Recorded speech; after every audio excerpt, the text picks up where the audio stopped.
What's up people, welcome back to a new Alphastar replay cast. Today we have another ZVT. We're starting off with a proxy. So we see two SCVs making their way across the map. There's the second one. Of course it's the Alphastar Zerg version, so we'll most likely be opening up with a 17 hatch as we've been seeing basically every single game so far. And I always wondered what would happen here, because I've seen a lot of straight Overlord scouting, no real scouting for any kind of barracks. So I was curious, what way does Alphastar defend? Does he just pull the drones? Does he just give up his natural? What does he do? I think we're gonna find out. So going up to 18 drones before starting a pool, most likely start with a gas.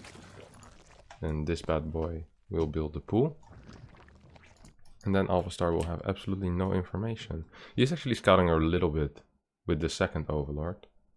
It's not a lot of scouting though, and it's more of a zigzag pattern. Not quite sure how useful that is. First Marine is in production as SCV walks over towards the natural to most likely start the first bunker. And now the Overlord actually is out of position, so Alphastar did not notice it yet. Completely unaware of what is happening in this area. He's gonna wake up in quite a nightmare, as at least one bunker will be finished by the time this hatchery finishes. There will be 3-4 Marines. He's getting a gas, so I guess roaches is a reasonable response. But yeah, it's not looking too hot. Okay, hatchery finishes now. Let's see what the response of Alphastar is. So, sends down a drone, perhaps for a spine crawler. No. Sacrificial drone. Nice. To the golds it goes. Pray for a good mid game. But honestly, the mid game might not even happen if... Oh. Okay, so it just expands away. Takes a third base. So that was the plan earlier as well. Now we have 3 Marines. This hatchery is gonna go down, right? This hatchery is donezo. Third bunker on the way. This can be hit from the high ground by either a spine crawler or by a queen, I think, even. Creep Chummer goes down, so I guess he wants to keep creep. But there's no spine crawler yet. Yeah, usually you do this if you have a spine crawler building on the high ground. But if there's no spine crawler building on the high ground, this creep is kind of useless until that spine finishes. Like, this spine starts really late. Like, he realized this at about 2:10, so the spine could have been done already. But now it's gonna take a very long time. And this third base is also just gonna get bunkered. Factories on the way at home. So we might see a Cyclone follow-up or a Hellion follow-up. Could also just be quickly going into Banshee. And these bunkers are still properly set up here. Now destroying larvae one by one. There's a bunker at the third base as well, which should honestly be starting to get filled at this point. At least 4 Marines, so you start doing some damage on this hatchery. I mean, I understand that you want to defend this area as good as possible, but these 2 Marines have been doing nothing for the past few seconds. So yeah, there we finally go. 2 more Marines will join as we keep 6 remaining Marines in these bunkers. 1 more bunker goes down. I mean, this should never go up, right? This bunker should be getting attacked from the high ground by a spine. Slowly but surely the creep is pushing forward closer to the ramp, and I wouldn't be surprised to see the spine placed here. Now the barracks is here for high ground spawning. There is a roach warren on the way. So some roaches might be able to pop from this base. But I don't think that will be in time actually. Roach warren is barely halfway done. And this base is also halfway done. So he might be able to get like start 2 roaches with remaining larvae. But he won't be able to save this base, which is gonna suck. Meanwhile on the other side of the map, Terran is having the time of his life, quite honestly. He's getting a second orbital car, second command center, a starport. So we'll be going into Banshee.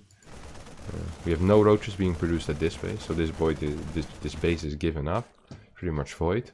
Second gas, so perhaps a Ravager bust. The problem is, like, I mean, you're gonna get out of here eventually, right? It's just bunkers, it's just Marines, you have 2 SCVs.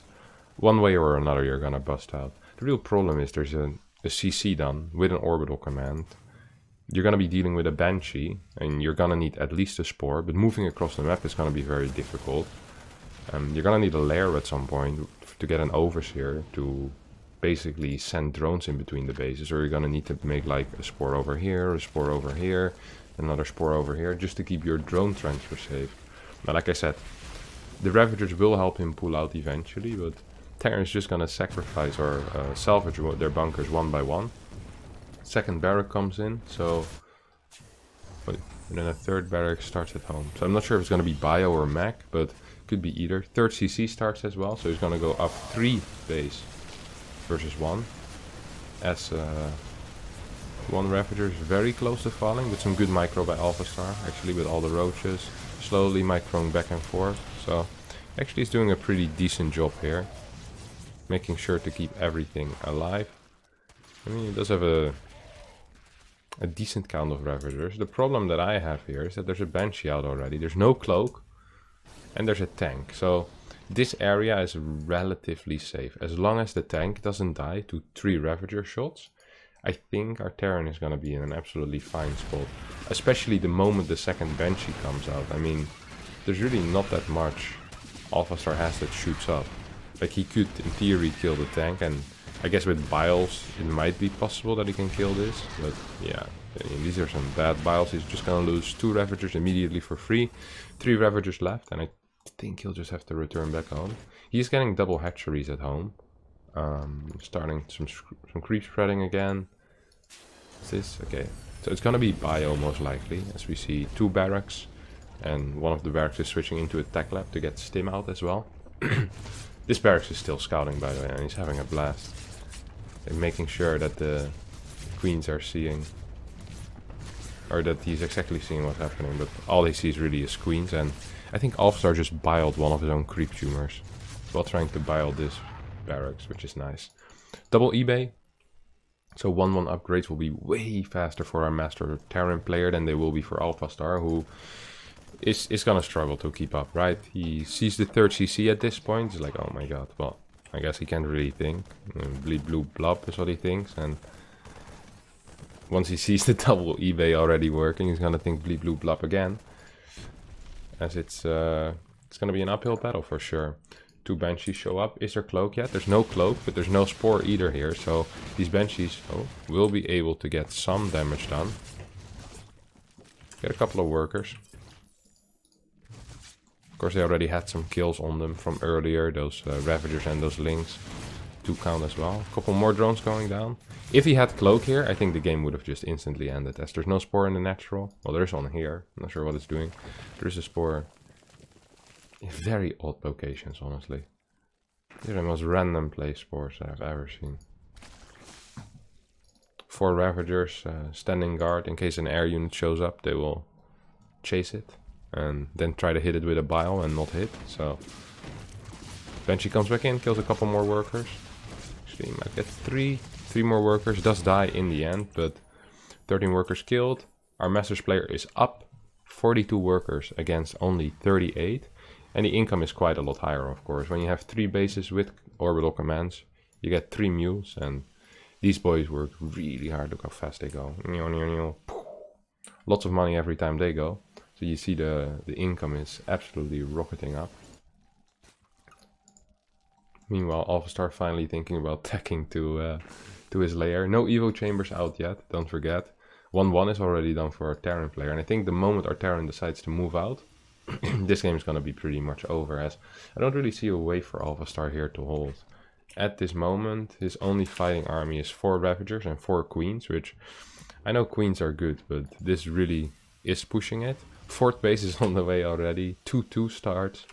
I mean, 2-2 starts as the opponent starts their first 2 Evos, and yeah, it's going to be rough. Creep spread isn't all that hot either. No 4th base on the way yet. Drone count is garbage. Unit composition is garbage. Don't forget, Roach Ravager isn't actually that hot against tank whatsoever. There's 3 tanks here. It's actually gonna clear the rocks first. Look how fast these rocks fall. The same will happen with all of Alphastar's units relatively soon, I believe. This Evo chamber is an interesting location as well. Usually you want to build your upgrades in the least exposed location, but Alphastar going for the opposite approach. Kind of have it as a bait. Here you go, here's my upgrades. I don't really need them anyway, because I'm about to leave the game. So there's 5 Ravagers, 4 more roaches coming in. I mean, this is a stim forward. Well, here goes the first upgrade. Boom, goes down. Combat shield isn't done yet, so If there were Banes, he would have to be a little bit careful, and of course Roach and Ravagers kill Marines a little faster as well, but yeah, I don't believe Alphastar really has what it takes in this case. Once again, the early cheeses he really seems to struggle with. He had some interesting responses to cannonrush, but there was really more a lack of response against this 2-rack. More so than anything, I feel like. What is this train doing? The Overlord train. Trying to escape back to the hive mind. Back to Kerrigan. Trying to leave this game, my friend. This map has edges. You can't leave.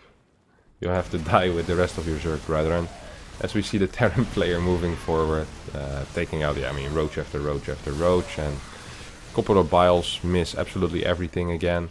The Terran is confused why this guy is still in. And I'm also confused why this guy is still in. We see our Masters player is just double the supply at this point. Double the worker count. Exactly as well, which is nice. Nice. As we have a new third base being taken by Alphastar, Baneling Nest going down, but still no upgrades. 2-2 is about to finish. I mean, usually if you're down 1 or 2 upgrades in TVZ, it's already bad for either race, but being down 4 upgrades, that's basically game over. I mean, that's not really a thing. You can't actually be down 4 upgrades in this matchup. Look how quickly those units fall. Of course, the army also is much bigger of a Masters player, and Alphastar at this point is just wasting all of our time by staying in this game. I wonder if Alphastar knew this was gonna happen. People on YouTube would cast these games and decided to stay in to collectively waste human resources, you know? These 20 seconds extra we watched, imagine 5,000 people watched that. That's 10,000 seconds that we could have used, you know, beating the robots in something else. Alphastar's taking one for the team, staying in a little bit longer. Master player does manage to win a little bit of a pathetic game, honestly, by Alphastar. Not really knowing any kind of response to the 2-racks, not really scouting for it. And it felt a lot of the time, the way that Alphastar dealt with cheese was a bit how Ostriches dealt with trouble. Just kind of stuck his head in the sand. I was like, let's hope it doesn't happen. If it doesn't happen, he's slightly ahead because he played a little greedy. And if it does happen, he just kind of dies. The only exception was the cannon rush that I saw earlier. At least the Zerg agent dealt well with that, but the Protoss agent dealt extremely poorly with cannon rush. So yeah, I'm not too impressed with the cheese response, but congratulations to the Masters player. I'm very happy that the humans took one again. And now, yeah, boys, feel free to subscribe. Trying to hit 25k before the end of the year. So anything, you know, any subscription helps with that. Love you all, and see you boys next time for a new video.